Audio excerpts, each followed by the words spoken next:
दिल्ली में लोकसभा चुनाव का मुकाबला दिलचस्प होगा। एक तरफ बीजेपी और एक तरफ आम आदमी पार्टी के साथ कांग्रेस मिलकर चुनाव मैदान में उतरेगी। दिल्ली में सीटें भले ही कम हों, लेकिन यहाँ की सीटें जीतना सबसे ज्यादा मायने रखता है, क्योंकि ये देश की राजधानी है। ऐसे में सभी की अपनी रणनीतियां हैं।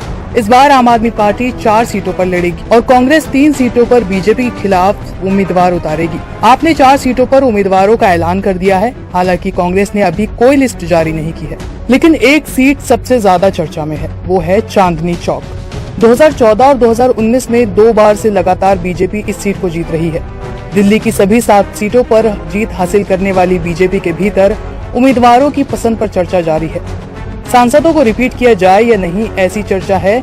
इस बार मौजूदा सांसदों के टिकट काटे जा सकते हैं और अटकलें ये भी हैं कि चांदनी चौक से अक्षय कुमार को टिकट मिल सकता है।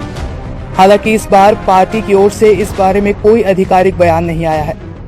चांदनी चौक सीट पर इस बार समीकरण कैसा है और आप कांग्रेस के साथ आने से इस सीट पर बीजेपी की चुनौती कितनी बढ़ेगी, इसे ही समझते हैं। चांदनी चौक सीट को लेकर बीजेपी में कैसी चर्चा? आप कांग्रेस के गठबंधन होने के बाद निश्चित रूप से दिल्ली में बीजेपी के उम्मीदवार चयन का पैमाना बदलेगा, क्योंकि मुकाबला अब आमने सामने वाला होगा और 2019 की तरह त्रिकोणीय मुकाबला नहीं रहेगा।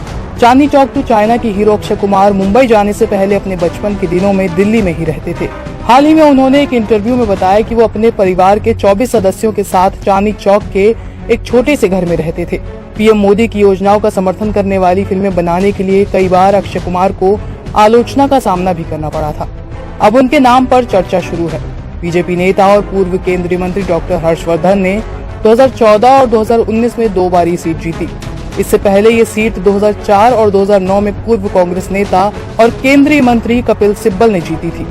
इंडिया गठबंधन में कांग्रेस के खाते में चांदनी चौक। गठबंधन के तहत दिल्ली की जो 3 सीटें हैं, उसमें एक चांदनी चौक की सीट भी है।